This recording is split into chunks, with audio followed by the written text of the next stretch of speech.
Fala pessoal, tudo bom? Seja bem-vindo a Rômulo Trindade Mentoria e Certificações. Eu sou o professor Rômulo Trindade e é um prazer e uma honra estar aqui com você, tá legal? O tema da nossa aula hoje é política monetária e esse tema é um tema que você precisa não apenas gravar, mas dominar, porque é um assunto muito cobrado por diversas bancas de área bancária, tá legal? Inclusive a nossa amiga Sesgran Hill. Então, realmente, se você quiser atingir a pontuação necessária para poder ser aprovado em uma prova da Sesgran Hill, dominar esse tema é algo que você precisa fazer, ok? Então, depois que você gravar detalhe por detalhe, é muito importante que você literalmente pegue e comece a fazer várias leituras sobre esse tema para poder trazer isso para o seu dia a dia, para você entender isso, para você bater aquilo que você gravou com a prática, que vai ficar muito mais fácil de você entender, tá ok? Esse tema política monetária, que é o tema que a gente vai tratar hoje, ele é um tema que ele é muito utilizado e agora, atualmente, a Sesgran Hill, ela tem misturado esse tema com câmbio. Então, realmente, você vai ter que fazer toda uma análise para saber se aquela questão está certa ou está errada. Então, dominar esse tema é algo que vai ser muito importante para você e vai ajudar você a desbancar os seus concorrentes, beleza? Bacana? Então, deixa eu rodar minha vinheta aqui e a gente já vem para nossa aula. Roda a vinheta!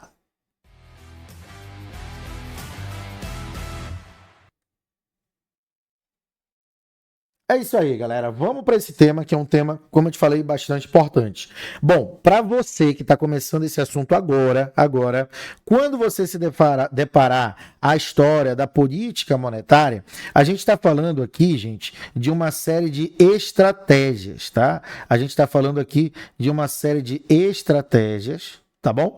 Com uma finalidade. Qual é a finalidade? A finalidade é o controle da inflação. Controle da inflação.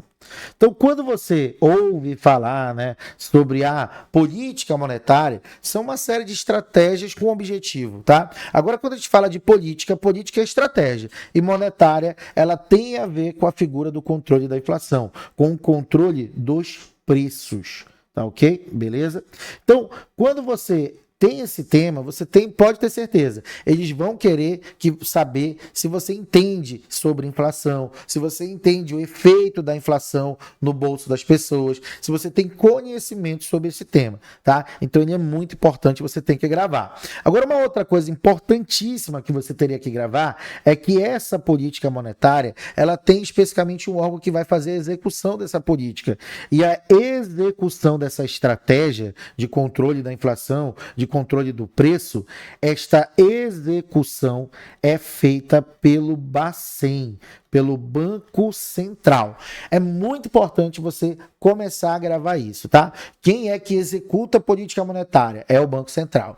Bom, alguém vai criar estratégia, mas essa estratégia vai ser executada por quem? Será pelo Bacen, porque ele tem uma série de ferramentas para poder fazer isso acontecer. Beleza? Bacana? Vamos continuar então, tá? Para a gente poder tratar desse tema. Eu acho que a primeira coisa que a banca vai querer saber de você é se você tem noção do que é a figura da inflação. Então, existem vários pensadores que tratam sobre esse tema. Então, tem alguns pensadores que dizem o seguinte: bom, a inflação é o aumento desordenado dos preços, é o aumento desenfreado de preços. Alguns vão dizer de forma simples, é o aumento do preço, né? Sobre produtos e sobre serviços, tá? Mas o fato de você entender de que o aumento do preço, ele vai ali estabelecer a figura da inflação, isso é importante, tá? Por quê? Porque quando eu tenho um aumento desenfreado, descontrolado, nós estamos de frente com a inflação. Qual é o efeito desse aumento de preço na vida das pessoas, tá? Infelizmente, esse aumento de preços, ele vai acabar com o seu poder de compra. Ele reduz o poder de compra que as pessoas têm. Então, antigamente, né, você com determinado valor, você conseguia comprar produtos que atualmente, infelizmente, você não consegue, porque o aumento do preço, o aumento desenfreado dos preços de produtos e serviços acabam diminuindo o poder de compra. Então, se a prova perguntar para você, bom, qual é o efeito da inflação na vida das pessoas, é justamente a redução do poder de compra, tá?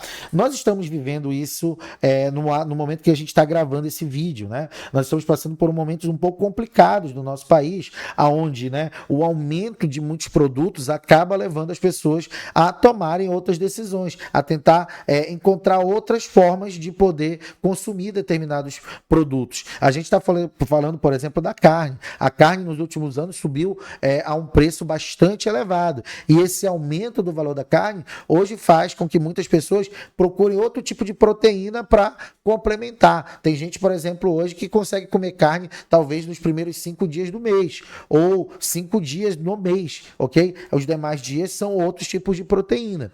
Isso porque a inflação tem comido o poder de compra dessas pessoas. Então as pessoas não conseguem consumir o que elas consumiam antes por causa desse aumento desenfreado de preços, tá? Então esse é o efeito da inflação. Se você for ler o que eu coloquei aí para você, olha o conceito, ele diz assim, ó, é o aumento dos preços de bens e serviços, tá bom? Ela implica na diminuição do poder de compra da moeda. Ou seja, né, a inflação ela vai ter essa função na verdade não, né? Ela vai ter essa consequência que é reduzir o poder de compra que você tem, tá bom?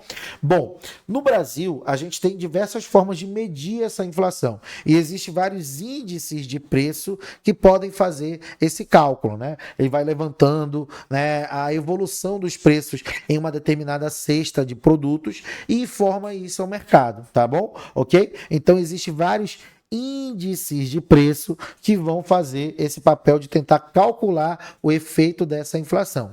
Mas é importante você gravar especificamente um índice de preço, que é o IPCA. Quando a gente está falando do IPCA, a gente está falando do índice de preços oficial do governo, tá? Então, o Índice Nacional de Preços ao Consumidor Amplo é justamente o índice de inflação oficial. É ele que diz, da parte do governo, quanto está a inflação, tá legal? Bom, algumas provas já cobraram muito a pergunta de pedir dizer assim para você na hora da prova. Bom, me diz qual é o índice de inflação oficial do governo. E você só teria que marcar IPCA, tá legal? Mas olha, tem um problema, tá? Qual é o problema? É que esse tipo de pergunta já caiu há muito tempo atrás. Hoje, eles estão indo muito mais aprofundado do que isso, tá bom? Por exemplo, antigamente se perguntava quem calculava o IPCA e a gente teria que responder o IBGE. Ok? É o IBGE que faz o cálculo do IPCA. Mas agora, infelizmente, não é assim. A gente precisa, basicamente, né, aprofundar esse tema contigo. Então, tem algumas coisas que eu queria que você aprofundasse e que você gravasse. Inclusive, eu tirei esse desenho que eu coloquei aqui, ó, lá do site do Bacen. E aí eu sempre trago para você aquele medo. Tudo que está no site do Bacen é uma ferramenta que pode ser usada por alguém que está fazendo a prova do teu concurso público. Então é bom você ficar de olho nesse site do Bacen e verificar as atualizações. Vira e mexe, eles atualizam alguma coisa, eles colocam um desenho novo, passam uma nova informação e a partir do momento que aquilo está no site do Bacen, aquilo acaba se tornando oficial e aí acaba de meio que pacificando a ideia dos autores em determinado tema. Você sabe que cada um escreve seu livro, cada professor aqui no YouTube fala lá, né, a sua versão, a sua ideia sobre determinado assunto, mas quem é que pacifica isso? Quem pacifica isso é o site do Bacen. Você vai encontrar lá no Bacen assim, então é por lá que a gente acaba se guiando. Apesar de que nós já vimos algumas situações que o site do Bacen estava apresentando problemas de texto, mas é isso aí, né? Vamos deixar isso aí para depois, isso aí a gente vê depois, tá bom? Mas preste atenção numa coisa. O que poderia cobrar de novo aqui? Ele poderia perguntar para você como é que funciona o cálculo do IPCA. E o cálculo do IPCA ele vai se basear em pessoas que têm uma renda mensal de 1 a 40 salários mínimos. Repete comigo, vai, ó, de 1 a 40 salários mínimos. 1 a 40 salários mínimos, isso. Perfeito, tá bom? Isso aqui pode ser uma questão nova de prova. Bom, a base de renda em que o PCA leva em consideração é de 1 a 50 salários mínimos? É de 1 a 100 salários mínimos? Não, é de 1 a 40 salários mínimos, ok? Então ele fala assim, ó, é um índice que estima o custo dentro de uma cesta de produtos, né, e serviços. Então nota que dentro dessa cesta que o IPCA vai ali monitorar para ver se houve um aumento expressivo no preço daquele produto, vou ter tanto produtos como serviços. Então é uma cesta que ela vai levar em consideração várias coisas. Por exemplo, ó, haverá alguns alimentos, preço da habitação, vestuário, transporte, saúde, despesas pessoais, educação e a própria comunicação. Tudo isso vai para dentro dessa lista, para dentro dessa cesta, que vai tentar monitorar o efeito desse aumento dos preços no salário das pessoas. Tá ok? Beleza? Aí ele fala assim, ó. No dia a dia, a taxa de inflação do IPCA pode não ser a mesma que o cidadão sente nos gastos do seu dia a dia, né?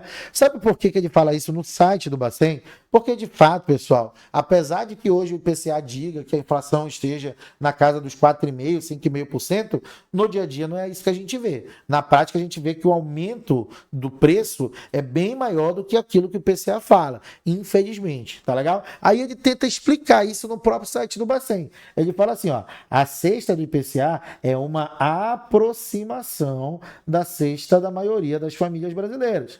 Cada família possui uma própria cesta de consumo e a importância de cada despesa ser diferente de família para família. Basicamente, aqui é uma explicação, porque nós sempre aqui tivemos um pé atrás com o IPCA, porque enquanto o mercado dizia que a inflação estava 8%, 9%, vinha o IPCA dizia que estava 4%. E ele sempre tenta se explicar um pouco em relação a isso. Beleza? Bacana? Continua comigo aqui, ó. Olha só que interessante. Essa cesta, ela vai ser definida por aqui, ó. É definida pela Pesquisa de Orçamentos Familiares, que é a POF, lá do IBGE. Então, o IBGE, quando vai fazer o cálculo, né, e vai monitorar aquilo que está dentro da cesta, antes de mais nada, é feita uma pesquisa de orçamentos familiares para a gente poder saber o que vai para dentro da cesta que o IBGE vai avaliar, que vai monitorar o aumento dos preços, tá bom? Então, ele fala assim, ó, que verifica o que a população consome e quanto de rendimento familiar é gasto em cada produto. Arroz, feijão, passagem de ônibus, material escolar, médico, cinema, entre outros. Beleza? Bacana? Olha só. Os índices, portanto, levam em conta a variação de preço de cada item, tá bom? E o peso que eles têm no orçamento das famílias, tá bom? Então, esse novo slide também é um caso interessante. Poderia cair uma questão aqui em que ele perguntasse para você assim: como é definido os itens que vão para a cesta que é calculada pelo IBGE. E aí você teria que gravar Pesquisa de Orçamentos Familiares, que é o POF, tá bom? Esse aqui nunca caiu em prova, mas eu volto a repetir para você. Isso é uma carta na manga que o aluno hoje que vai enfrentar uma banca como o Sesgran Rio, como o CESP, como o FGV, deveria ter no seu terno. Tá? Guardado ali na manga. Porque se precisar, você tem como bancar. Porque um dia isso pode aparecer de novo, aparecer dessa forma e derrubará muitos alunos, tá ok? Desse do lado aqui que eu coloquei para você, eu já acho que a banca não seria tão má assim, né? Eu acho que a banca é má? É. A banca é do capeta? É. Ela é do capeta. Eu sei que ela é.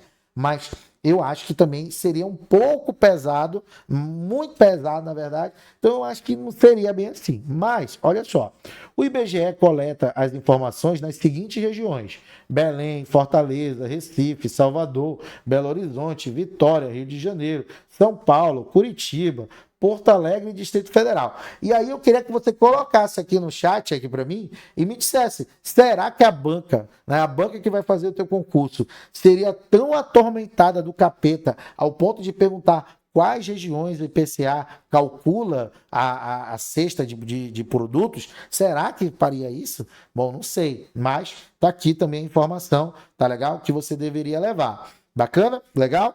Vamos lá, continua comigo então. Nós vamos ver assim, ó, quais são as causas da inflação. Essas causas de inflação, elas também estão lá no site do Bacen. Então, ele diz assim, ó, a inflação pode ter várias causas. Uma delas é a pressão de demanda, né? O que seria isso, né? Bom, se eu tenho muita gente querendo comprar e pouco produto, o preço sobe. Vou repetir de novo. O que é a pressão por demanda? Muita gente querendo comprar, pouco produto na gôndola, o preço vai subir. Ok? Beleza? Eu só sei te dar um exemplo bem amazônico aqui do meu estado. Tá? Para quem não sabe, a Rômulo Trindade Mentoria e Certificações é aqui da Amazônia, aqui de Belém do Pará. Tá? E olha só que é interessante. Aqui nós adoramos açaí, gente. O açaí que vocês tomam aí não é o mesmo que a gente toma aqui. A gente almoça, eu almoço e janto açaí. Eu sou viciado em açaí, inclusive. Mas aqui a gente tem uma característica.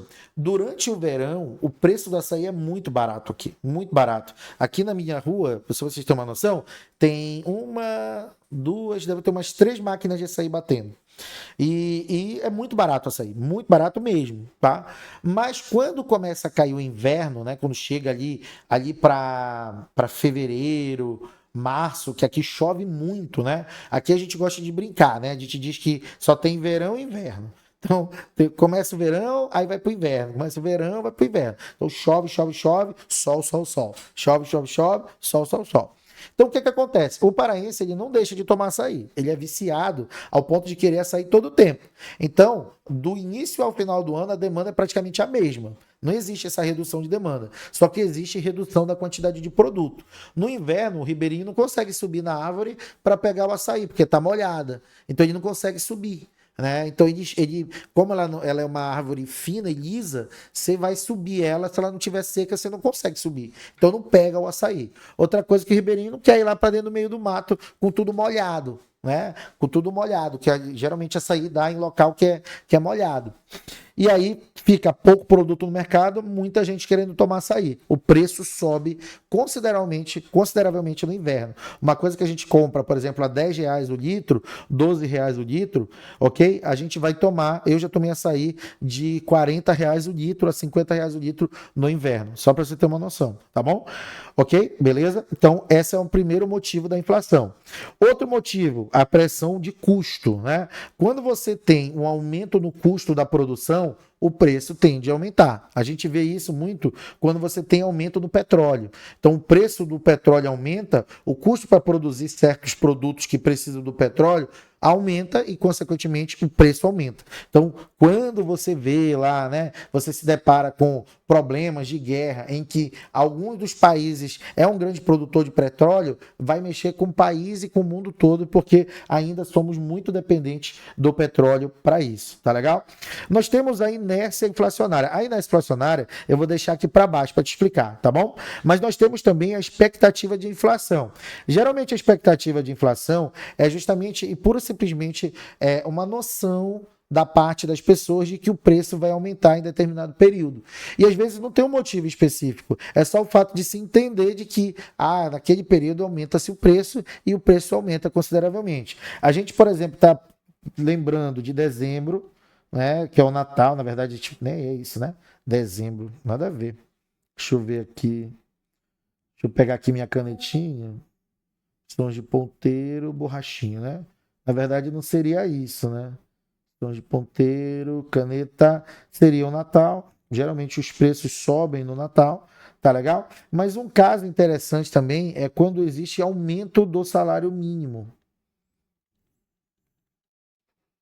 Aumento do salário mínimo. O aumento do salário mínimo, ele faz bem, tá? Muito bem, inclusive.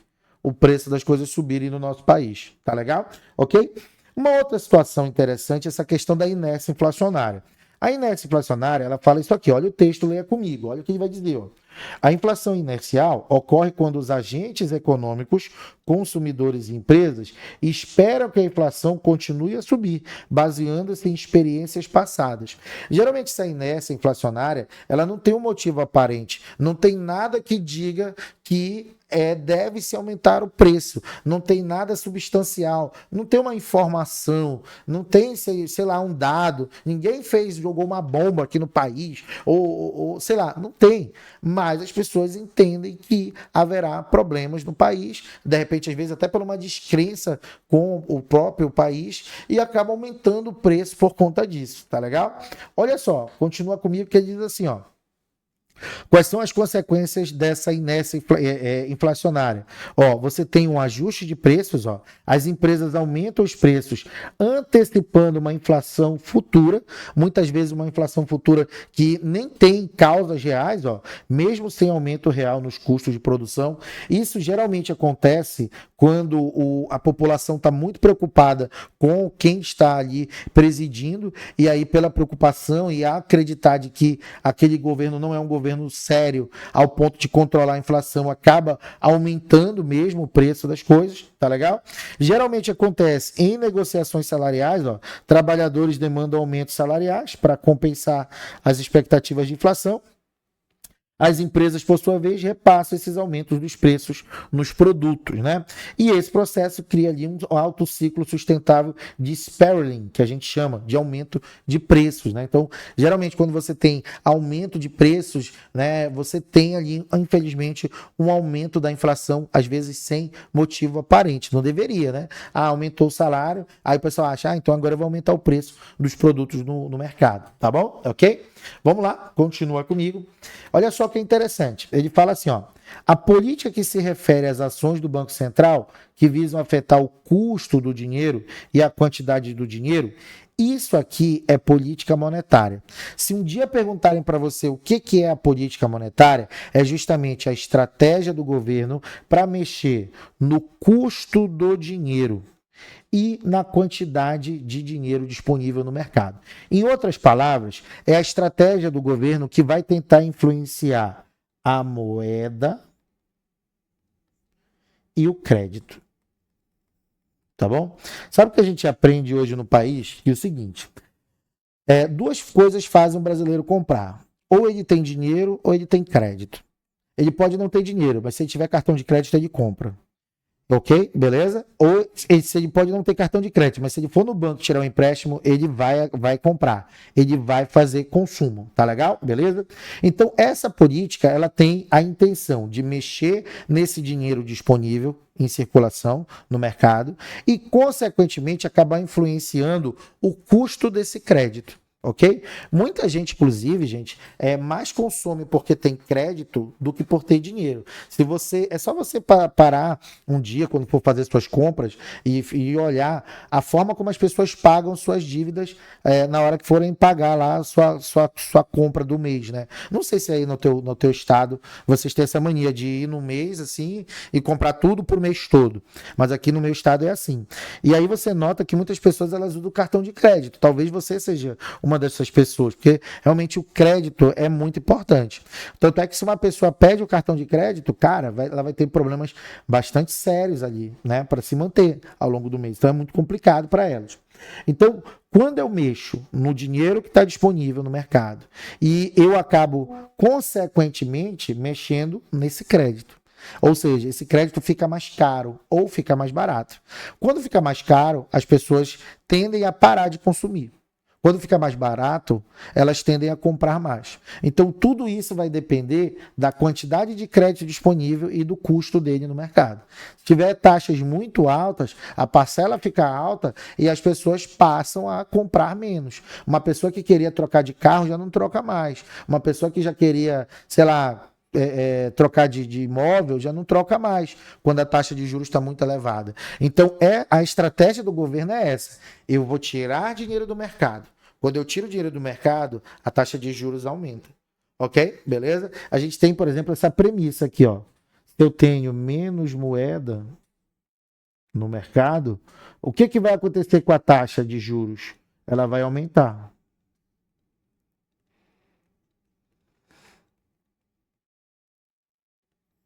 Ok? Beleza? Agora, se eu tenho mais moeda no mercado, se tem mais dinheiro em circulação, a taxa de juros tende a reduzir. E se usa isso como uma forma de controle de inflação. Por quê? Por que a gente usa essas duas premissas aqui? Pelo fato de que se a gente consegue controlar o consumo da população, a gente consegue dar uma reduzida na inflação. Porque a inflação é um aumento desenfreado de preços, muita gente querendo comprar, pouco produto no mercado. Se eu consigo fazer a pessoa parar de comprar, dá tempo das gôndolas se encherem de novo, dá tempo das fábricas conseguirem mais recursos, mais produtos para vender. E aí não tem a necessidade de subir o preço, ok? O problema é que, como as pessoas têm muito dinheiro, elas vão comprando, e quando tem pouco produto, elas continuam comprando também, né? Tu pode notar, gente, que muitos bens que aumentaram no meio da pandemia não voltaram para o preço normal, e o povo continua comprando. E isso estimula mais o quê? A inflação no nosso país. A tendência é só aumentar. Se eu, por exemplo, eu compro um carro, né? Eu estou acostumado a pagar 80 mil num carro. E agora eu quero trocar de carro de estar 120 mil e é o mesmo carro. Se de repente essa população chegasse e pensasse, não, eu não vou comprar, deixa essa porra para ir. Deixa esse porra se virar para ir. Talvez ele baixasse o preço de novo. Mas a galera continua comprando e a coisa vai se desenfreando, tá? Claro que isso não são, né, a culpa só das pessoas, né? Que é o que geralmente o governo tenta fazer, jogar isso para as pessoas, não é só das pessoas, mas ajudaria bastante, ajudaria bastante, tá legal? Beleza? Agora, uma outra coisa interessante é isso. Quando o governo quer que você compre, né, e aí ele quer mesmo que você consuma, o que ele faz? Ele começa a aumentar a quantidade de moeda, e aí a taxa de juros baixa consideravelmente. Aí fica muito mais fácil de você consumir. Tá ok? Beleza? Então a política monetária ela tenta mexer na moeda para influenciar o custo do crédito. Bota mais moeda, o custo baixa. Bota menos moeda, o custo aumenta. E isso mexe com você. Então, tem horas que você vai comprar muito, tem horas que você não vai, tá legal? Beleza? Agora, preste atenção que essa política monetária, ela pode ser expansionista e contracionista, tá bom? Bom, quando é que eu estou expansionista? Quando eu quero colocar essa de baixo aqui, ó. Quando eu quero colocar mais moeda para reduzir a taxa de juros. Esse é o melhor momento, gente. Melhor momento para você comprar as coisas, tá? Então, prof, meu sonho agora é trocar de carro. Melhor momento é quando está expansionista. Quando o Bacen está executando uma política monetária expansionista. Você vai ter redução na taxa de juros e uma facilidade maior para crédito. Agora tem momentos em que o Bacen está contracionista. E aí, esse contracionismo, gente, ele está na de baixo. Ó. Eu vou colocar menos moeda para aumentar a taxa de juros. Beleza? Esse é o motivo. Tá ok? Bacana? Legal? Grava isso aí que isso é muito importante para você. Já é o primeiro entendimento. Eu acho que eu tenho um melhor aqui para te mostrar. Deixa eu procurar aqui, ó. Preste atenção numa coisa, ó. O governo, como eu te falei, a política monetária, ela pode estar de duas formas. Ou expansionista, quando a intenção é aumentar o consumo, ou contracionista, quando a intenção é reduzir o consumo. Aí o que eu te falei, ó, a intenção, diminuir a taxa de juros, aumentando a quantidade de moeda, tá? Aqui, eu acredito que eu deveria melhorar um pouco mais esse texto, porque aqui não é a quantidade de moeda que a Sage Gran Hill, por exemplo, fala. Aqui ele fala, aumenta a liquidez. Eu acredito, inclusive eu brigo com os meus mentorandos para que eles não falem mais quantidade de moeda. Eu brigo com eles e falo, olha gente, vocês têm que parar, vocês não são mais crianças, vocês já estão estudando há um tempinho, então não quero mais ninguém falando mais aumento da quantidade de moeda, porque não é assim que cobra na prova, tá legal? Aí aqui, sim, ó, redução da liquidez. Ok? Beleza? Então, assim, ó, se a prova diz assim para ti, ó, marque abaixo um tipo de política em que o foco é reduzir a liquidez, contracionista, em que o foco é aumentar a liquidez, expansionista. Marque abaixo um tipo de política onde a intenção é aumentar a taxa de juros, contracionista. Diminuir a taxa de juros, expansionista. Tá legal? Beleza? Bom, nota que nem sempre dá para a gente fazer isso aqui ficar azul. Vou te explicar por quê. Primeiro porque a expansionista, ela tem um motivo, tá bom? Motivo. Qual é o motivo? O motivo da expansionista é que a inflação está alta. Perdão, gente. A inflação está baixa. Ok? Então, por que eu faço uma política expansionista? Porque a inflação está baixa, né? Os preços não estão aumentando tanto assim. Então, eu posso pegar e eu posso continuar colocando dinheiro e baixando taxa de juros. Colocando dinheiro e baixando taxa de juros, estimulando o consumo. Ok? Beleza? Só que, bom, depois que eu faço isso muito, né? À medida que eu vou fazendo isso muito, eu vou aumentando o consumo da população e os produtos na gôndola vão diminuindo. Então, a consequência da expansionista, né? Se eu fosse colocar aqui uma consequência, seria o aumento da inflação. Tem uma coisa que eu falo com meus mentorandos que é o seguinte, ajuda muito quando você tem filho. Se você tem bebê, você vai entender melhor isso que eu vou te explicar agora. Quando seu filho tá bom, você deixa seu filho brincar, não é verdade? Ele brinca, ele corre, ele se joga na lama, ele brinca no campinho, ele toma banho de chuva. Não sei como é que tu cria teu filho também, né? Tu criar teu filho ali na clausulada, ele não vai fazer isso mesmo, tá bom? Mas aqui eu quero cuidar do meu filho assim, bota ele pra brincar. Enquanto ele tiver bom, meu irmão, bota essa criança pra brincar, porque a criança tem que brincar. Só que quando a mamãe tá lá vendo a criança brincar na chuva, vem alguém na cabeça dele e vem dizer assim: essa criança vai ficar doente. Essa criança vai ficar doente. Eu tenho certeza que ela vai ficar doente. Mas tu não tira a criança de lá. Às vezes tu tira, né? Porque tu não quer ficar doente. Mas às vezes, mas porra, é assim mesmo, né? Se ele não brincar também, vai dizer que eu sou uma péssima mãe. E aí tu fica naquela história, né? Mas tu sabe que ele vai ficar doente. Toda a pessoa que tem filho pequeno sabe, em algum momento aquela criança vai ficar doente.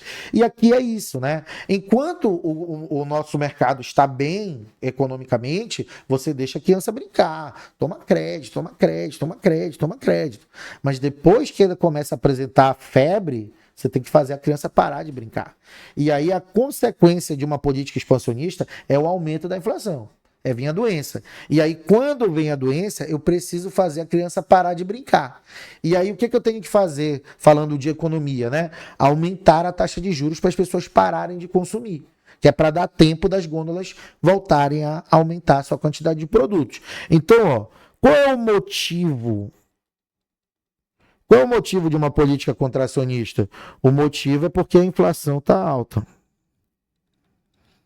Ok? Então, eu contraio, eu faço as pessoas pararem de comprar, eu seguro elas, ok? Beleza? E aí, consequentemente, qual vai ser a consequência? Essa criança vai ficar boa de novo. Então, a consequência vai ser inflação baixa. Ok? Beleza? O problema, meu amigo, é que às vezes a inflação tá tão alta que demora para essa criança voltar. Que é o que está acontecendo agora. Nós estamos há um bom período com as taxas a meta da taxa Selic é alta. E só sobe, só sobe, só sobe. Por quê? Porque a inflação não está baixando. Então, enquanto estiver doente, eu vou dando remédio. Eu vou contrair da economia. Fica mais difícil de ter crédito. A taxa de juros aumenta. E aí se espera que em algum momento as pessoas parem de comprar. Ok? Beleza? Por isso que algumas vezes o Lula chegou a falar sobre isso. Se as pessoas parassem de comprar, não sei o quê. Só que por que os economistas brigaram em relação a isso? Porque nunca deu certo. Nós já tivemos aí países, né, países não, né? Aqui no nosso país, inclusive, já tivemos presidentes que eles foram para a televisão na época pedir para o povo não comprar. O povo ficou com medo, comprou foi mais. Já teve momentos aqui que nós fizemos uma cesta de produtos e congelamos o preço. Se você soubesse hoje que a picanha abaixaria para R$ 20, o que tu faria? Corria na hora para comprar mais picanha. Então, assim, esse negócio que a gente fala, né? Poxa, será que se o povo não comprasse? O povo não tem essa noção. Quem tem essa noção, quem tem que fazer alguma coisa é o governo. Né? Por mais que você tente conversar com as pessoas sobre isso, elas não vão entender, infelizmente. Isso é uma verdade. Então, por isso que muitas vezes, quando o Lula criticou o consumo da população, realmente foi besteira dele, né? Porque não há o que se fazer, né? Não tem. Você ainda vai botar mais medo na população, a pessoa ainda vai correr mais lá para comprar, tá ok? Beleza? Então, grava isso aí. Preste atenção numa coisa, tá? Para tirar dinheiro da economia ou colocar dinheiro na economia, nós temos 3 ferramentas que nós chamamos elas de convencionais. Por isso que o tema da nossa aula é Política Monetária Convencional, que é o PMC, ok? Aí você deveria gravar, olha lá, recolhimento compulsório, operação de redesconto e open market. Na minha época, eu só gravaria isso aqui. Tu acredita que na minha época tinha questão que perguntava assim mesmo para mim, marque abaixo uma ferramenta monetária. Aí eu ia lá e procurava recolhimento compulsório, operação de redesconto, open market. Mas na tua vez, meu irmão, ele quer saber como é que funciona, como é que usa. Tu tá entendendo? Então, aí te vira. Tu vai ter que estudar, vai ter que aprender, tá bom? Mas grava essas 3 ferramentas que são as convencionais. Política monetária convencional, tá bom? Beleza? Vamos para cá comigo. E a primeira ferramenta que a gente vai ver, inclusive é a que a gente vai se especializar nela durante essa aula é a figura do recolhimento compulsório, tá? Bom, o que é o recolhimento compulsório? Repete comigo em casa aí, ó. Depósito obrigatório. Depósito obrigatório. Pode falar alto, pode falar alto. Tu tá estudando, tá bom? Eu te dou certeza que a pessoa que te critica, quando você tiver com o seu Sodexo lindo e maravilhoso, quando você tiver com o seu dinheiro, ela vai querer usufruir. Entendeu? Então, não fica com vergonha. Não fica com vergonha, não. Estude por você. Vai. Recolhimento compulsório. Recolhimento compulsório. Isso. Fala aí. Ó. Esse recolhimento, às vezes, vem depósito compulsório, tá? E aí, nada mais é do que um depósito que as instituições financeiras têm que fazer ao Bacen. É uma obrigação, tá bom? Que as instituições têm de realizar um depósito diário ao Banco Central. Então, eu recolho uma parte de tudo que eu recebo no dia ao Banco Central, tá? Esse é o recolhimento compulsório ou o depósito compulsório, tá bom? Beleza? Bom, olha só que interessante. Eu vou ler esse texto contigo. Leia comigo lá, ó. Leia comigo lá. Ele fala assim, ó. É uma exigência regulatória imposta pelo Banco Central para que os bancos comerciais e outras instituições financeiras para manter uma parcela específica de seus depósitos em reserva, tá bom?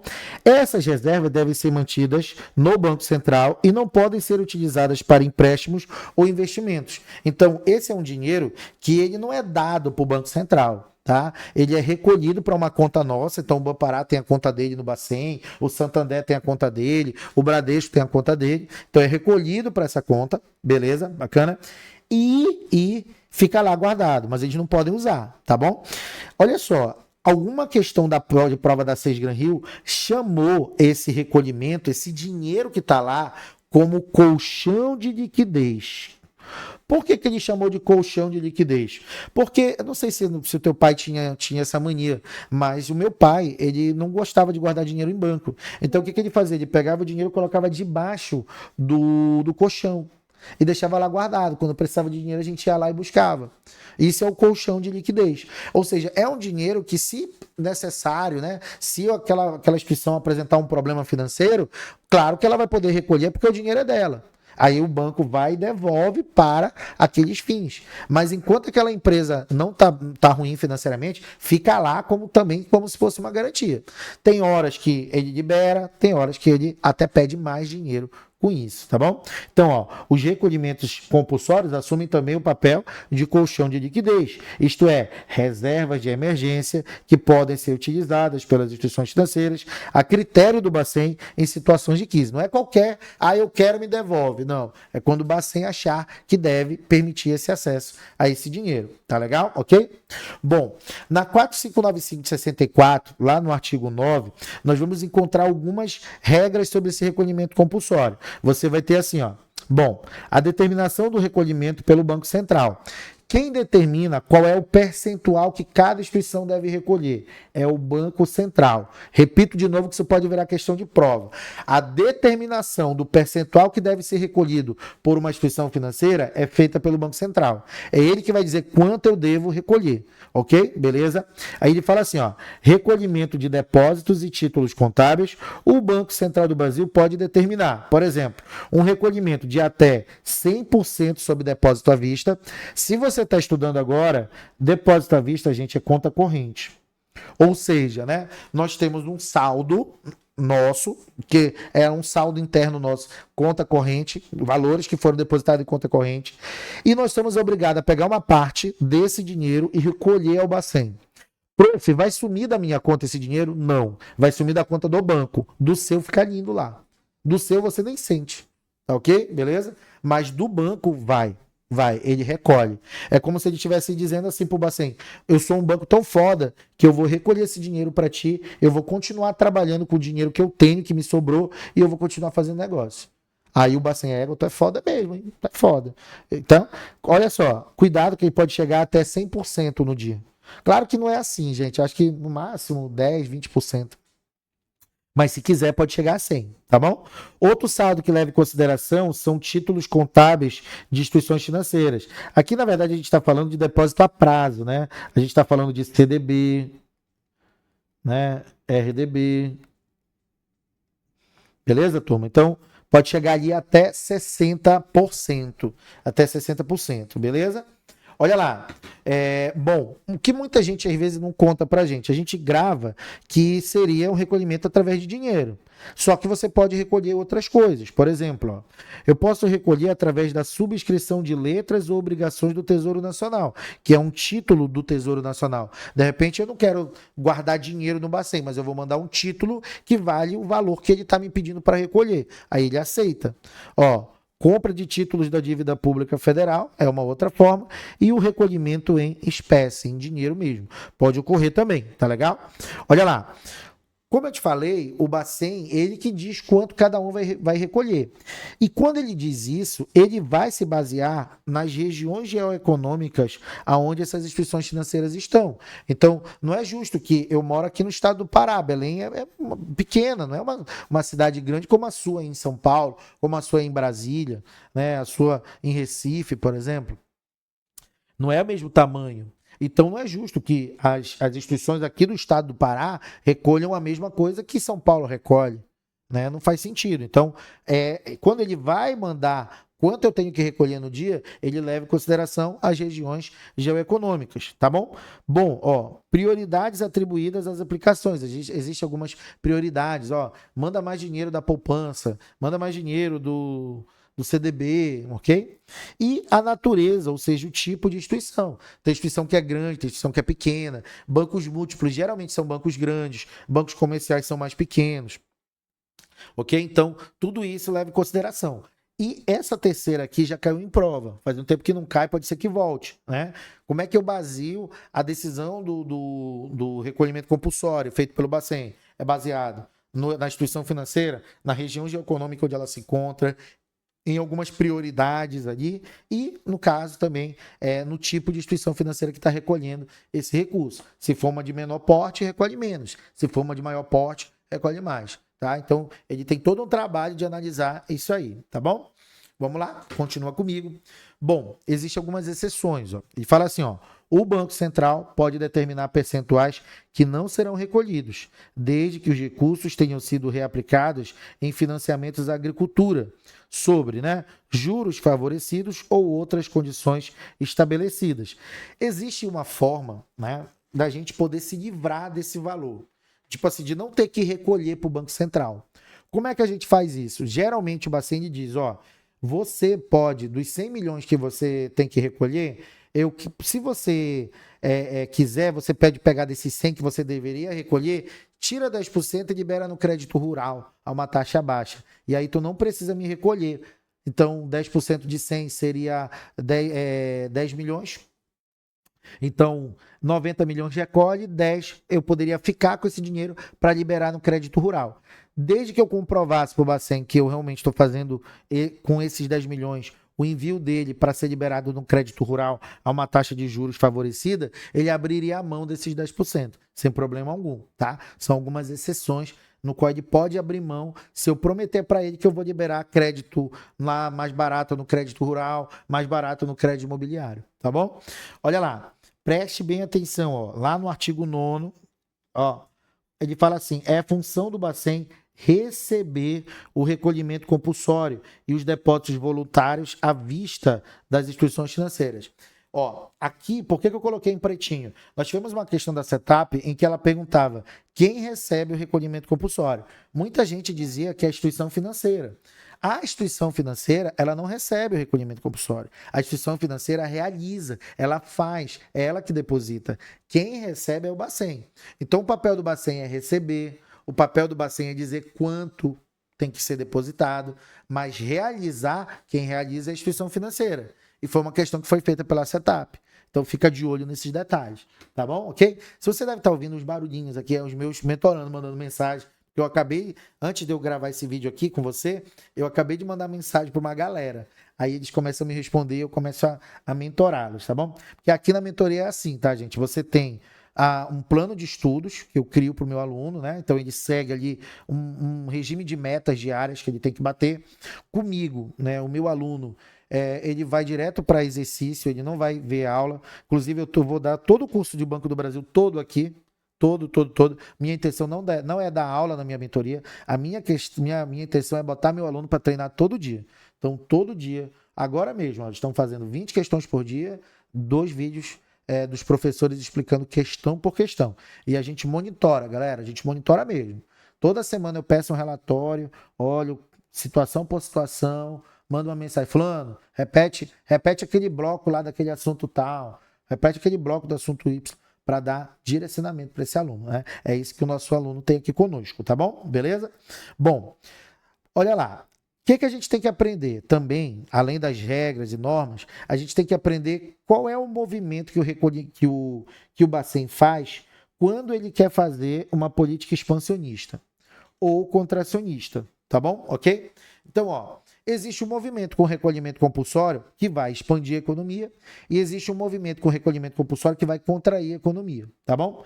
Preste atenção, se está expandindo, tá para cima, né? Mas quando se trata da ferramenta, a ferramenta vai no sentido contrário, então ela vai para baixo. Então, ó, se eu estou expandindo, ela vai para cima, na é verdade? Mas e a ferramenta? A ferramenta vai para baixo, tá ok? Fica logo essa dica aí para você. Agora eu vou te explicar o que significa isso. Para expandir a economia, eu preciso reduzir o recolhimento compulsório. Ou seja, eu preciso reduzir a obrigatoriedade daquelas instituições financeiras em fazer depósito. Quando elas têm que depositar menos dinheiro, sobra dinheiro na mão delas. E o que é que vai acontecer com a taxa de juros delas? Vai reduzir. Aqui não precisou o Bacen botar uma arma na cabeça daquele banco e dizer, bora, Bamparar, baixa a tua taxa de juros. Nem pode, na verdade, né? Como é que ele faz? Ele tenta influenciar, reduzindo o recolhimento compulsório e permitindo que os bancos fiquem com mais dinheiro. Quando eles abrem o próximo dia, eles já abrem com mais recurso. Abrindo com mais recurso, adivinha? Eles vão ter ali uma possibilidade de reduzir a taxa de juros. Né? O banco ele não é besta, gente. Ele não sabe em quanto tempo o Bacen vai ficar bonzinho dessa forma. Então, ele vai baixando a taxa de juros, que é para repassar esse dinheiro no mercado. Porque dinheiro bom não é dinheiro no caixa do banco. Dinheiro bom é emprestado no mercado. Então, tem que tirar de lá. Né? Eu tenho alguns amigos que trabalham com financeiras e eles têm sistemas de controle, né? E eles olha, esse dinheiro aqui está parado, ele tem que circular, não pode ficar aqui. Né? Então, esse que é o grande problema, porque o dinheiro que está ali, uma parte da recolhe para o Bacen. Então, ninguém gosta disso. Então, quando a gente vê que reduziu o recolhimento compulsório, que o Bacen tá bonzinho e tá deixando a gente ficar com dinheiro, a gente começa a baixar a taxa de juros, fazer promoção e tentar fazer empréstimo para ganhar na quantidade. Às vezes a gente não ganha no preço, mas na quantidade a gente ganha. Então, isso é a política expansionista. Tá expandindo para cima, a ferramenta vai para baixo, ok? Na contracionista, ela tá para baixo, na verdade? Só que a ferramenta vai o quê? Para cima. Então, eu vou aumentar o recolhimento compulsório. Eu não quero contrair a economia, eu estou querendo fazer as pessoas pararem de comprar. Então, se eu aumento o recolhimento compulsório, aumenta a taxa de juros, tá bom? Então, ó, eu tenho um negócio que eu falo para os meus alunos assim, ó, para expandir tem que reduzir, para expandir tem que reduzir, para expandir tem que reduzir. O teu cérebro vai tentar jogar para o mesmo lado. Pode prestar atenção, quando eu estou te dando essa aula, teu cérebro vai tentar jogar isso para o mesmo lado. Para expandir tem que aumentar, porra nenhuma. Para expandir tem que reduzir o recolhimento compulsório para reduzir a taxa de juros, tá bom? Então, na expansão, reduz o recolhimento, reduz a taxa de juros. Na contração, aumenta o recolhimento, aumenta a taxa de juros. Tá ok? Beleza? Bacana? Então, fica essa dica aí para você, que isso vai ajudar muito você a fazer as questões, tá? Bom, essa aqui eu já te falei, ó. Existem outros depósitos obrigatórios, além do recolhimento compulsório, né? Os decorrentes de insuficiência no direcionamento para as operações de financiamento imobiliário e de crédito rural. O que é isso? Para você entender, né? Nós temos um valor que nós temos que repassar no crédito rural e no crédito imobiliário. É uma obrigação, porque nós temos que fomentar essas duas áreas no Brasil. Crédito rural e crédito imobiliário é algo que os bancos são obrigados a ter linha de crédito. Tá bom? Tem que liberar crédito, se não consegue liberar crédito, pega o dinheiro, compra um título de outro banco e pede para o banco liberar lá. Mas tem que ter escoamento de uma parte desse dinheiro para esses dois créditos, ok? Beleza? Quando a gente não consegue cumprir essa exigibilidade, que é o termo que a gente usa, né? Nós temos uma exigibilidade. Quando nós não cumprimos a exigibilidade, nós somos obrigados a recolher isso para o Banco Central, tá bom? Então, isso funcionaria como um recolhimento compulsório extra, ok? Beleza? Ó, existe outros depósitos obrigatórios, isso aqui a gente já viu, né? Ah, não, ó. Decorrente de insuficiência no direcionamento de recursos captados de depósito à vista para operações destinadas a crédito à população de baixa renda e microempreendedores. Então, nós temos exigibilidade, só para você entender, para crédito rural, crédito imobiliário e para a população de baixa renda e microempreendedores. Se eu não consigo escoar esse dinheiro, eu sou obrigado a recolher para o Banco Central. Ninguém quer isso, ninguém odeia, na verdade, fazer isso. Beleza? Bacana? Então, a nossa aula termina por aqui e eu deixo essa frase com você. A motivação te abandona, a disciplina te salva, tá? Então, é muito importante, gente. Muita gente começa motivado. Só que a motivação, ela tem uma característica, uma hora ela vai embora. Ela é a primeira que pula, é a primeira que te deixa no foda-se, ok? E é a disciplina que faz você fazer as coisas mesmo sem querer fazer. E você precisa sair do estado de vida em que você só faz aquilo que você se motiva a fazer. Não. Você tem que fazer aquilo que você precisa. Aquilo que você precisa fazer. E aí exige disciplina para isso. Então, toda vez, diariamente, você tem que fazer coisas que você não quer fazer, mas você faz mesmo assim. Tá legal? Então, não espere ter motivação para fazer as coisas. Se você sabe que você tem que estudar, então estude. Se você sabe que você tem que mudar de vida e vai ser através do estudo porque você não nasceu herdeiro, então estude, faça o que você tem que fazer. Não espere vir um professor trazer um marketing aqui para ti, né? Falar palavras bonitas para te motivar. Ok? Não. Tá bom? Faça porque você tem que fazer, faça porque você tem uma família, porque você tem filhos, porque você quer ter uma vida melhor, porque você quer viver coisas que você jamais pensou e imaginou viver na sua vida. Ok? Beleza? Continue estudando, não pare, porque Deus tem um plano, sim, nesse sonho que Ele colocou no seu coração de estudar para o Banco do Brasil. E eu tenho certeza absoluta, Ele vai te ajudar, mas você precisa andar até a beira do mar. Ok? Então, para ele abrir aquele mar, você tem que andar até o mar. Se não andar até o mar, ele não tem como fazer um milagre. Quem anda até a porta para ele abrir é você. Quem abre a porta é ele. Então, continue andando. Beleza? Bacana? Galera, Deus abençoe você. Até a próxima. Tchau. Deus tem um propósito para sua vida. Ele quer te ver lá no topo. E tudo isso que você passa aqui, todas as dificuldades, cada dia é uma vitóriazinha que você tem que alcançar para poder chegar lá no propósito que Deus tem para sua vida. Então acredita.